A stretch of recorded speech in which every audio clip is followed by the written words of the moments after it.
Marcus Thorne, 39 years old, a man whose hands were more familiar with the guts of a furnace than the stem of a champagne flute, stood on the manicured edge of paradise and felt like a ghost. He earned $58,000 a year as a senior HVAC technician, a salary that felt solid and respectable in his third ward duplex, but turned to dust and ash here, in the marble-floored expanse of his father-in-law's River Oaks estate. The air, thick with the scent of money, night-blooming jasmine, and roasted duck, was suffocating him. He adjusted the knot on his $45 tie, a gift from his wife, Alana, that felt more like a noose with every passing second. The devastating moment arrived not with a bang, but with a dismissive wave of a hand. Vernon, his father-in-law, a man whose presence filled a room long before his body entered it, was holding court with two investors. These were men in $8,000 Zegna suits, their faces smooth, with the kind of confidence that comes from generations of wealth. Vernon, dressed in a custom Brioni jacket that cost more than Marcus's 2014 Honda Civic, clapped a hand on the shoulder of one investor, Mr. Sterling.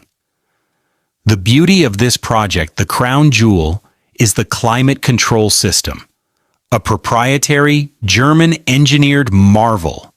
It's what makes the luxury condominiums truly world-class. Mr. Sterling nodded, his eyes gleaming. And your team has the certification for it? I hear the installation and maintenance are notoriously complex. Vernon laughed, a rich, booming sound that never reached his eyes. He gestured vaguely toward the sprawling floor plan on an easel. My team is the best in Texas. We have it all handled. The expertise is entirely in-house. He glanced over and saw Marcus lingering near the French doors, trying to look invisible. Vernon's smile tightened into a bloodless line. He looked from Marcus's earnest, hopeful face to the polished shoes of the investors, and a decision clicked into place behind his cold eyes. He leaned in, his voice a conspiratorial whisper that carried across the cavernous room. We believe in a certain standard of excellence, a seamless presentation. We keep the architects and the financiers at the table. The labor stays behind the scenes. He then looked directly at Marcus. His gaze was not angry, it was worse. It was utterly indifferent. The look one gives a piece of furniture that is in the way. He walked over, his $1,200 leather shoes making no sound on the Persian rug. He didn't raise his voice. He placed a heavy hand on Marcus's shoulder, a gesture that was meant to look paternal to the guests, but felt like a physical eviction. Son, this is a conversation for the principals. Why don't you go check on the catering staff? Or better yet, head on home. Alana will be fine. Long night ahead for us. The humiliation was a physical force, a hot flush that crawled up Marcus's neck. He looked at his wife, Alana, who stood near the fireplace, a vision in a $2,200 Hervé Leger dress, a glass of champagne in her hand. She saw the exchange. She saw the shame coloring her husband's deep brown skin. She met his desperate gaze for a fraction of a second, then looked away, taking a sudden, intense interest in a painting on the wall. She had chosen. Her silence was his answer. Vernon, Marcus started, his voice a dry rasp. Vernon's grip tightened. His voice dropped lower, a venomous hiss meant only for Marcus. I'm not going to say it again. Men who crawl in ceilings for a living don't sit at my table when I'm closing a multi-million-dollar deal. Your part is done. Go. He propelled Marcus toward the grand foyer. A security guard, stone-faced and silent, opened the massive carved oak door without being asked. The message was clear. Get out. Marcus looked back one last time. Alana was now laughing at something Mr. Sterling said, her hand fluttering to her throat. She didn't look back. She had erased him. In that moment, standing on the threshold of the life he thought he was building, Marcus Thorne understood. He wasn't family. He was hired help. And his services were no longer required. The heavy door clicked shut behind him, the sound of the lock sliding into place sealing his fate. He had no idea how wrong he was. We have to understand what brought Marcus to that moment, to that polished oak door clicking shut on his life. It wasn't a sudden betrayal, but the final, crushing payment on a debt of 1,000 small humiliations he had been accumulating for 5 years. The story of Marcus and Alana had begun not in River Oaks, but in the vibrant, historic heart of Houston's Third Ward. They met at a jazz club, a small, dimly lit place where the music was honest and the drinks were cheap. Marcus, a proud black man with a quiet strength and a smile that could light up a room, was there with friends after a long week of wrestling with commercial air handlers. Alana was there with a bachelorette party, a dazzling creature who seemed out of place, yet captivated by the raw authenticity of the music. He loved her instantly. He loved the way her laughter filled his small, 1,200 square foot duplex on Alabama Street, a home he'd bought with a decade of careful savings. He loved cooking for her in his simple kitchen, the sizzle of garlic and onions in a pan a testament to his simple, heartfelt affection. In those early days, their differences were charming. He would show her how to fix the finicky garbage disposal, his large, capable hands moving with a practiced grace. She would rearrange the throw pillows on his $600 Ashley furniture sofa, bringing a touch of an artist's flair to his practical world. Their wedding was a compromise.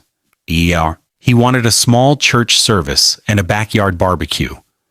Her father, Vernon, insisted on the Houstonian Hotel, a lavish affair that cost over $80,000. Marcus's contribution, a painstakingly saved $10,000, was dismissed by Vernon as a sweet gesture and used to cover the cost of the string quartet.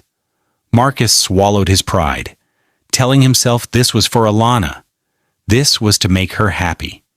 He stood at the altar in his rented tuxedo, watching her walk toward him, and believed their love could bridge the chasm between their worlds. The facade of their domestic normalcy was built on a foundation of his hard work and her expensive tastes. A typical Saturday would begin with Marcus waking at 6 a.m. to make breakfast. He'd brew coffee, scramble eggs, and pack a lunch for himself, a simple turkey sandwich and an apple.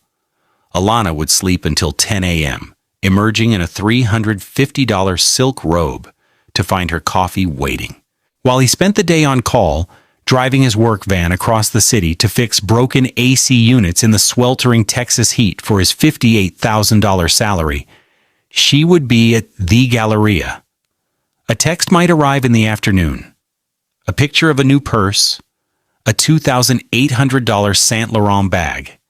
Isn't it gorgeous? It was on sale. The word sale was her justification for every extravagance.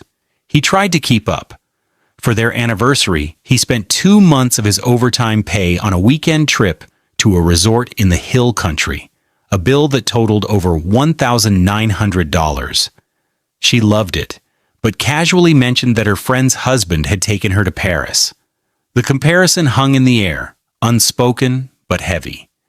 He saw the statements for the credit cards Vernon kept in her name, a $4,000 shopping spree at Neiman Marcus, a $700 dinner at Uchi with her friends. He was paying the $2,100 mortgage on their shared home, the utilities, the groceries, while her father funded a lifestyle Marcus could never provide. When Vernon announced his plan to build a new luxury condominium tower, the Elysian, it felt like a chance for Marcus to finally prove his worth. The project was massive, a $65 million venture, but the initial phase relied on securing a $2.4 million contract with a group of private investors to fund the foundational and infrastructure work.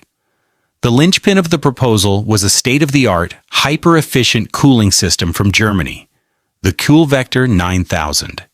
It was the latest in green technology, a system so new and complex that only a handful of technicians in the entire state were certified to install and, more importantly, authorize its operation.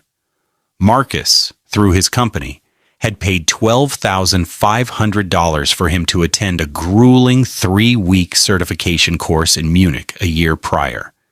He saw it as an investment in his future. Vernon saw it as a convenient and cheap asset. "Marcus, my boy," he had boomed, draping an arm around him at a family dinner. "You're just the man I need. You're going to be my secret weapon on this Elysian project. We'll make you the head of environmental systems. Put your name right on the proposal." For 6 months, Marcus poured his soul into the project. He spent his evenings and weekends hunched over blueprints in his small home office, adapting the German system to the Houston climate. He ran thermal calculations, designed custom ductwork, and wrote a 100-page operational manual. He took calls from Vernon's architects at all hours, solving problems they couldn't. He did all of this for free, for the promise of being a principal in the deal. Alana encouraged him. "Daddy is so impressed with you, baby," she'd say, kissing his cheek as she passed by his desk on her way out to meet friends. "This is our big break. Once this deal is closed, we can finally move out of this tiny house and get a place in River Oaks, near them." He believed her.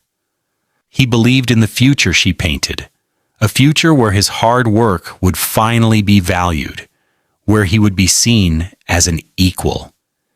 He never noticed that his name, Marcus Thorne, which was on the initial drafts of the investor proposal, had been quietly replaced in later versions with a vague, corporate-sounding title, Head of Engineering, Vernon Properties. He was being erased long before he was thrown out the door. The foundation of their life together wasn't just cracking, it was a mirage, and it was about to evaporate in the most public and humiliating way possible. He just didn't know it yet.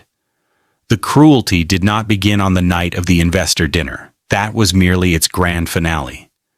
The preceding months were a masterclass in escalating betrayal, a slow, methodical dismantling of Marcus's spirit, orchestrated by Vernon and abetted by Alana's silent complicity.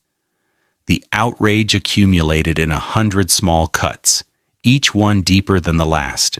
It started with words, casual remarks, dropped like poison into the conversation at Sunday dinners. They would be seated around Vernon's massive $30,000 mahogany dining table. Vernon would be carving a prime rib, and he'd look at Marcus's hands. "Still got grease under your nails, son?" he'd ask, a smirk playing on his lips. "You can take the man out of the garage, I suppose." Alana would laugh, a light tinkling sound. "Oh, Daddy, stop it. You know Marcus works hard." It wasn't a defense, it was an excuse, an apology for her husband's blue-collar existence. One evening, Marcus came to the estate straight from a difficult job, his work clothes stained with coolant. He had been called to an emergency at a children's hospital where the main AC unit for the neonatal ICU had failed. He'd worked for 10 hours straight in a cramped, 120-degree rooftop enclosure to get it running. He was exhausted, but proud. He walked in to find Alana and her mother, Eleanor, looking at fabric swatches for the new condo. "Oh, Marcus," Eleanor said, her nose wrinkling as if smelling something unpleasant. "You're not going to sit on the furniture dressed like that, are you? That sofa is Italian silk. It cost $14,000. Marcus stopped in the doorway. "I just saved 3 dozen newborns from cooking in a hot box, Eleanor. I didn't have time to change." Alana rushed over not to hug him, but to steer him toward the back door. "Honey, let's get you cleaned up. Mom didn't mean it like that." But she did, and Alana knew it. As he showered in the guest bathroom, using a $50 bar of soap that smelled like sandalwood, he overheard them in the hallway. "Honestly, Alana," Eleanor's sharp voice cut through the door. "When are you going to get him a respectable job? A desk job? My friend's sons-in-law are bankers, lawyers. What am I supposed to say? My son-in-law services air conditioners? The financial betrayals became more brazen. Marcus had set up a joint savings account when they got married, a place for them to build a future together. He diligently deposited $500 every month. He checked the balance one Tuesday, planning to buy a new set of high-end diagnostic tools that cost $1,800. He had saved up nearly $8,000. The balance was $74.12. Panic seized him. He called the bank, thinking it was a mistake, a fraud alert. The customer service representative informed him of a single withdrawal made 2 days prior, a wire transfer to a company called Etoile Boutique. He confronted Alana that evening. She was in their bedroom, humming, as she unwrapped a new dress, a shimmering, sequined thing. "Alana, what happened to the savings account?" he asked, his voice tight. She didn't even look at him. "Oh, that. I needed a dress for the investor dinner. This is a huge night for us, Marcus. I have to look the part." "The part of what? You spent our entire savings on a dress?" The dress was laid out on the bed. He saw the tag. It wasn't from Etoile Boutique. It was a $7,500 Oscar de la Renta. The boutique was just a reseller. "Don't be so dramatic," she scoffed, finally turning to face him. Her expression was annoyed, not remorseful. "It's not our savings. It's just some money you put aside. Daddy will give it back to you. It's an investment in our future. You need to think bigger, Marcus. You're still thinking like a man who gets paid by the hour." The argument that followed was the worst of their marriage. He wasn't yelling about the money. He was yelling about the trust, the partnership, the shared dream she had just incinerated for a piece of clothing. "That was our emergency fund, Alana. That was for a new roof, for if the car breaks down, for if I get hurt at work." "If you get hurt, you have insurance," she said coldly, "and Daddy will buy us a new car. You need to stop clinging to this little pile of money like it's your life raft. My father is the life raft. Can't you see that?" He saw it all too clearly. He was not her partner. He was a passenger she was tolerating until she reached her destination. The final, most devastating blow came a week before the dinner. He was at the estate, finalizing the last of the Kuhl Vector schematics. He needed Vernon to sign off on a purchase order for a specific coolant filtration unit that cost $27,000. He went looking for him and heard voices coming from Vernon's study. The door was slightly ajar. It was Vernon and Alana. He stopped, his hand raised to knock, but the words froze him in place. "He's getting sentimental about the project," Vernon said, his voice laced with contempt. "He keeps talking about his contribution." I had to remind him that his name isn't on the corporate charter. "He's just proud, Daddy." Alana's voice was soft, placating. "He's worked so hard on it." "He's a mechanic, Alana. A very useful one, I'll grant you. But he's done his job. Once the investors sign that check and the system is authorized, his involvement is over. I can't have him at board meetings talking about pressure valves and condenser coils. It's embarrassing." Marcus felt the floor drop out from under him. His breath hitched. Then came Alana's reply, the words that would echo in his mind for the rest of his life. "I know, Daddy. I get it. He's a lot. But he's sweet. We just have to manage him through this last part. Let him have his moment at the dinner. Let him feel important. And then we can phase him out. Gently. Once we're in the new house, he can have his own workshop or something. A place to tinker. He'll be happy. A place to tinker. Phased out. Gently. He backed away from the door, his heart a cold, dead weight in his chest. He felt a profound, chilling clarity. They weren't just dismissing his work, they were planning his obsolescence. He was a tool to be used and then stored away in a workshop. He walked out of the house without signing the purchase order. He didn't say a word. He just went home to his